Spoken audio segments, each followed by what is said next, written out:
வணக்கம். நான் பானுமதி கிருஷ்ணகுமார் பேசுகிறேன். இன்றைய முத்தமிழ் செய்யலாம் நிகழ்ச்சியில் நம்ம ஒரு இசைத்தமிழை பற்றி பார்க்கலாம். இசைத்தமிழில் ராஜபாட்டு ரங்கத்துறை என்று ஒரு திரைப்படம் வந்தது. அந்த ராஜபாட்டு ரங்கத்துறைன்றது ஒரு நாடக கலைஞர். அந்த நாடக கலைஞனுடைய வாழ்க்கையும் வீழ்ச்சியும் அவன் வாழ்க்கையில் என்னென்ன நடக்குது அப்படின்ற வெற்றியும் தோல்வியும் கலந்த ஒரு கதையை அந்த திரைப்படம் எடுத்திருப்பாங்க. அதில் நிறைய நாடக காட்சிகளாக இருக்கும். அல்லி தர்பார், அப்புறம் பகத்சிங் கதை, அப்புறம் திருப்பூர் குமரன் கதை, நந்தனார் கதை எல்லாம் சொல்லப்பட்டிருக்கும். ஏன்னா நாடக கலைஞனோட வாழ்க்கை வரலாறுன்றதுனால அவர் ஒரு நாடகமாக காட்டும் போது அப்போ இதெல்லாம் காட்டியிருப்பாங்க. அந்த மாதிரியான ரொம்ப அற்புதமான ஒரு படம் அது. அவர் ஆரம்பத்தில் அம்மா அப்பா இல்லாதப்போ தன்னுடைய தம்பி, சின்ன குழந்தை தம்பியும் ஒரு கை குழந்தை தங்கையும் வைத்து அவரே ஒரு 10 வயசு தான் இருப்பார். அவர் ரயிலில் பிச்சை எடுத்து அந்த குழந்தைகளை காப்பாற்றி வளர்க்குற ஒரு கதாபாத்திரம். தனக்கு சாப்பாடு இல்லைன்னா கூட தன் தம்பிக்கும் தன் தங்கைக்கும் கொடுத்து வளர்க்குற ஒரு கதாபாத்திரம். அப்படி அவர் வளர்த்து ஆளாக்கி விட்ட பிறகு அந்த தம்பி ஒரு பெரிய பணக்காரன் மகள், ஏதோ ஒரு அமைச்சர், எம்எல்ஏ, அது மாதிரி ஏதோ ஒரு பதவி. அவருடைய மகளை காதலித்து திருமணம் செஞ்சுக்கிறாரு. அப்போது அந்த அண்ணன் ஏழ்மையில் இருக்கும்போது அந்த தம்பியை பார்க்க வராரு. பார்க்க வந்தால் இவர் தான் தன் அண்ணன் காட்டிக்கிறதுக்கே அவர் கௌரவ குறைச்சல காட்டிக்கவே மாட்டார். அப்படி ஒரு நிலைமை. ஆனால் அந்த மாமனாருக்கு இவர் ராஜபாட்டு ரங்கத்துறை. ராஜபாட்டு என்றால் ராஜ வேஷம் அணிக்கிறவர், கள்ளப்பாட்டு என்றால் கள்ளன் வேஷம் அணிக்கிறவர், ஸ்ரீபாட்டு என்றால் பெண்களோட வேஷம் அணிக்கிறவங்க. அந்த நாடகத்தில் அது ஒரு பேர். அப்படி ராஜபாட்டு நடித்து அவர் புகழ் பெற்றதுனால ராஜபாட்டு ரங்கத்துறைன்னு அவருக்கு பேர். அப்போ அவர் புகழ்பெற்ற ஒரு அச்சவர் வந்திருக்காருன்னு சொல்லிட்டு, நீங்கள் எனக்காக ஒரு பாட்டு பாடுங்களேன் அப்படின்னு சொல்கிறாரு. அப்படி சொல்லும்போது தன் தம்பி தன்னை யாருமே காட்டிக்காமல் தன்னை அலட்சியப்படுத்துகிற, உதாசீனப்படுத்துகிற, பாராமுகமாக இருக்கிற ஒன்றையும் நினைக்கணும். அவர் தன்னோட வாழ்க்கையை நினச்சி பார்க்குறாரு. நம்ம இந்த தம்பி எப்படியெல்லாம் வளர்த்தோம், நம்ம சாப்பாடு கொடுத்து அவன் வளர்த்தமே அப்படின்றத நினச்சி பார்க்குறாரு. அதே சமயம் தன் குடும்பத்தில் என்னெல்லாம் நடந்தது, இந்த தம்பி இப்படி வந்துட்டதுக்கப்புறம் தன் தங்கைக்கு என்ன நடந்தது, தனக்கு என்ன நடந்தது, இதெல்லாம் சொல்லணும், தம்பிக்கிட்ட சொல்லணும். ஆனால் அந்த தம்பியோட மாமனாருக்கும் மனைவிக்கும் இது தெரியக்கூடாது. அப்படி சொல்லணும். அது இது ஒரு ட்ராமா கதையை சொல்கிற மாதிரியே தன்னை அவங்க நினச்சிப்பாங்க, நாடகத்தில் ஏதோ அந்த பாடல் போட்டிருக்குன்னு நினச்சிப்பாங்க. ஆனால் அண்ணன் தம்பிக்கு செய்தி சொல்கிற பாடல். அப்படி கவியரசர் கண்ணதாசன் மிக அற்புதமாக எழுதியிருப்பார். ரொம்ப அருமையாக எழுதியிருப்பார். அவர் நாடக நடிகர் என்பதனால அவர் ராமர், சீதை, பரதன், ராமாயணம், மகாபாரதம் இதெல்லாம் வச்சே தான் அவர் உதாரணமே அவர் சொல்லுவார். அப்படி கவியரசர் மிக அழகாக எழுதியிருப்பார். அதில் ஒரு வரி வரும், அம்மம்மா தம்பி என்று நம்பி உன்னை வளர்த்தான், தம்பி உள்ளன் படைக்கஞ்சான்ற மாதிரி நம்மளை நம்பி வளர்த்தான், ஆனால் நீ அவனை கைவிட்டுட்டன்ற ஒரு வரி இருக்கட்டும். அடுத்து சொல்வார், தாய் என்றும் தந்தை என்றும் தன்னை நினைத்தான். அண்ணன் நினைக்கவே இல்லை, தாய் என்றும் தந்தை என்றும் தன்னை நினைத்தான், அது உனக்காக வாழ்ந்த உள்ளம் அல்லவோ அப்படின்னு சொல்லி பாடல். ரொம்ப அற்புதமான வரிகள். இந்த பாடல் அந்த தம்பிக்கு எந்த நிமிஷமும் தன்னை பற்றி உண்மையை சொல்லிடுவாரோ, போட்டு உடச்சிருவாரோ அப்படின்ற மாதிரி மனம் பதைக்கும்.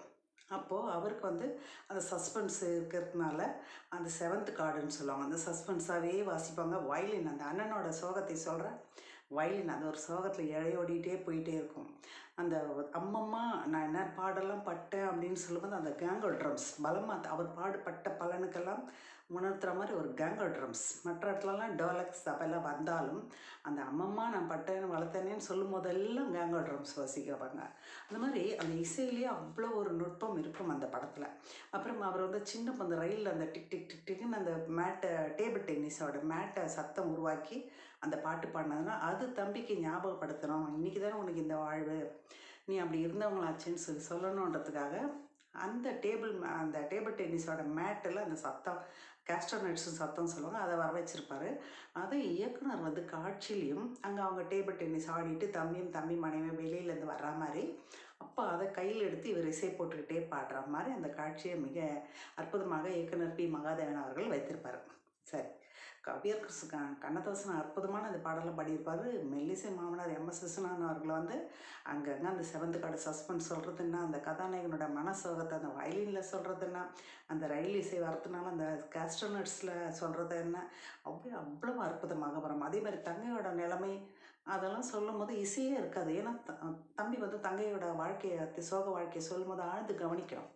அப்படியெல்லாம் இசையே வராது, கவனித்து சொல்லணும். அந்த மாதிரியெல்லாம் அதே மாதிரி அந்த வயலின் சோகம் வந்து ஃபில்லராக வரும். ஒவ்வொரு வரியினோட முடிவில் அந்த வயலின் சோகத்தை சொல்லிக்கொண்டே போகும். இப்படி இசையில் வந்து ஒரு மாய ஜாலம் இருக்கும் அந்த பாடலில். ரொம்ப அற்புதமான ஒரு பாடல். டிஎம்எஸ் அற்புதமாக பாடியிருப்பார். டிஎம்எஸ் அவ்வளோ பிரமாதமாக பாடியிருப்பார். நான் தழுதழுக்க பாடியிருப்பார். அப்படி இல்லாமல் இந்த பாடல் போகும். இது பார்க்கலாம்.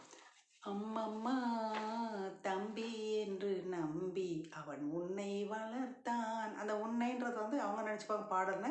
ஆனால் இவருக்கு தெரியும் நம்ம தம்பியை தான் சொல்லணும். தம்பிக்கு தெரியும் அண்ணன் நம்மளை தான் பாடுறாருன்னு. அப்படி இந்த காட்சி போகும்.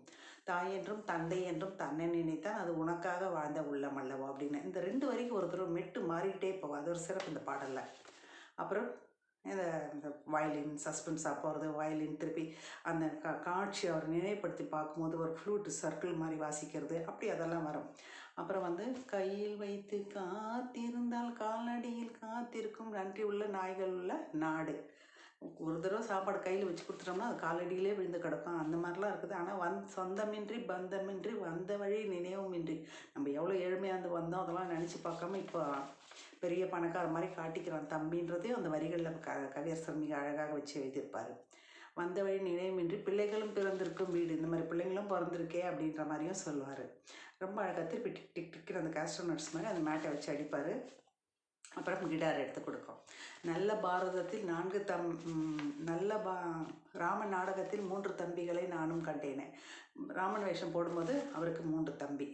அப்புறம் நல்ல பாரதத்தில் 4 தம்பிகளை நானும் கண்டேனே. தர்மன் வேஷம் போடும்போது அவருக்கு 4 தம்பி. ஆனால் எந்த தம்பியும் இவரை மாதிரி இருந்ததில்லை, நன்றி கெட்டத்தனமா அப்படின்றத சுட்டி காட்டுவார் அவர். அது நாடகமா இது நாடகமா, கண்டு காணாமல் அண்ணனே காட்டிக்காமல் இருக்கிறது அது நாடகமா இது நாடகமாக சொல்கிறாரு. இங்கு நான் காணும் வேஷங்கள் கொஞ்சம் அல்லவே. நடிகத்தில் கொஞ்சமான வேஷத்துலேயே வந்தார், எவ்வளோ வேஷங்கள் பட்டார். அவருக்கு ஏற்ற மாதிரி இந்த வரிகள் இருக்கும். ஆனால் அந்த கதாபாத்திரம் ராஜபட்ரங்குதிரைன்றவரும் நாடகத்தில் நிறைய வேஷம் போட்டிருக்கேனே, ஆனால் நான் இந்த மாதிரி ஒரு வேஷத்தில் வந்ததே இல்லைடாப்பா, நீ மகா நடிகனப்பா, கவுண்டமணி சொல்வார நான் நடிகனப்பா அப்படின்னு. அந்த மாதிரி நீ வந்து நான் இந்த மாதிரி வேஷத்தில் வந்ததில்லையே, நீ இது மாதிரி வேஷத்துலலாம் நான் வந்ததில்லையே, நீ இப்படியெல்லாம் நடிக்கிறேன்னு சொல்லி காட்டுவார். திருப்பி அம்மம்மா தம்பி என்று நம்பி அவன் உன்னை வளர்த்தான். திருப்பி அந்த தங்கை என்னும் இளைய கன்று தாய் வீடு வந்தது என்று என்னுடைய நாடகத்தில் காட்சி. தாய் வீடு வந்துடுச்சு, அது திரும்பி வாழாமல் அவன் கணவன் வீட்டிலேருந்து தாய் வீட்டுக்கு வந்தாச்சு. அந்த காட்சின்னு சொல்லும்போது தொண்டை தழுத்தழுத்து டிஎம்எஸ் பாடியிருப்பார். ரொம்ப பிரமாதமாக பாடியிருப்பார். அவள் கொண்டவனை பிரிந்து வந்து கோலம் கொண்டு நின்றதற்கு கண்டதற்கு இன்னும் ஒருவன் சாட்சி. அவள் கொண்டவனை பிரிஞ்சு வந்துட்டா அப்படின்னு அந்த தங்கையோட வாழ்க்கையை சொல்கிறார். இப்போல்லாம் இசையே கிடையாது, ஏன்னா அந்த வார்த்தைகளை கவனிக்கணும், தம்பிக்கு போய் சேரணும் அந்த விஷயம் அப்படின்னு சொல்லிட்டு. அப்புறம் கண்ணில் நீர் பெருக்க சீதை நின்ற நிலை கண்ணீர் தெரிகிறது. சீதை மாதிரியே என் தங்கை வந்து ஒரு நாள் நின்றுட்டா அப்படின்னு சொல்கிறாரு. அண்ணன் கொண்ட துய தம்பி லக்ஷ்மணன் நெஞ்சில் எழுகிறது. அண்ணன் பட்ட கவலையில் பாதி தங்க லக்ஷ்மணன் பட்டா, ஆனால் நீ இதெல்லாம் கண்டுக்கவே இல்லையா அப்படின்னு சொல்லி காட்டுறாரு. அது பாசமன்றோ இது வேஷமன்றோ. அப்புறம் அவன் ராஜாதி ராஜனுக்கு பிள்ளை அல்லவா. அவன் என்ன அரச குலத்தை சேர்ந்தவன், அவனுக்கு மீதி வசதிகள்லாம் இருக்கு. ஆனால் இந்த ராஜபாட்டங்குதிரை ஏழை அல்லவோ, நான் என்ன செய்ய முடியும், நீ வசதியாக இருக்கே, நீ உதவக்கூடாதா அப்படின்ற மாதிரி சூசகமாக தம்பிக்கு செய்திகள் போகுது. அப்புறம் திருப்பி அம்மம்மா தம்பி என்று நம்பி அவன் உன்னை வளர்த்தான், தாய் என்றும் தந்தை என்றும் தன்னை நினைத்தான், அது உனக்காக வாழ்ந்த உள்ளமல்ல வரைக்கும் அந்த டேபிள் டென்னிஸ் மேட்டை எடுத்து டிக் டிக் டிக் டிக்னு கஷ்டம் சவுண்டில் வந்துகிட்டே இருக்கும். அப்புறம் என்ன பண்ணுவார், அந்த டேபிள் டென்னிஸ் மேட் அவங்களது இல்லையா, அங்கே டேபிளில் வச்சுட்டு அவர் தான் கொண்டு வந்த ஒரு துணிப்பையை எடுத்துக்கொண்டு கிளம்புவார். ஒரு தளர்வு நடையோட கையறு நிலையோடு நடப்பார். அப்படி நடக்கும்போது அந்த கேஸ்ட்ரோனட்ஸ் இசை நின்றுடும். அவர் கேஸ்ட்ரோனட்ஸ் இசை வைக்கிறதுக்கும் அந்த காட்சியிலும் அவர் வச்சுட்டு பையை எடுத்து கிளம்புறதுக்கும் மிக அழகாக சிங் பண்ணியிருப்பார் டைரக்டர். சிவாஜி கணேசன் அவர்களோட நடையை பற்றி நிறைய வீடியோஸ்லாம் வந்திருக்கு. அதில் இந்த கையறு நிலையான ஒரு தளர்வு நிலையான நடையை சேர்ந்துருக்கா இல்லையான்னு எனக்கு தெரியல. ரொம்ப அற்புதமான நடை அது. ஒரு தம்பி இருந்தும் தனக்கு உதவலையே, தான் இவ்வளோ கஷ்டப்பட்டு வளர்த்தோ நமக்கு விடிவு காலம் பிறக்கலையேன்னு என்ற ஒரு மனத்தினோட மனத்தொய்வை காட்டும் ஒரு நடை அது. ரொம்ப அற்புதமான இந்த பாடல் வரிகள் கவியரசர் அப்படி எழுதியிருப்பார். இந்த ராஜபட்ரங்குதிரை படத்தில் அம்மம்மா தம்பி என்று நம்பி இந்த பாடலை கேளுங்க. நன்றி, வணக்கம்.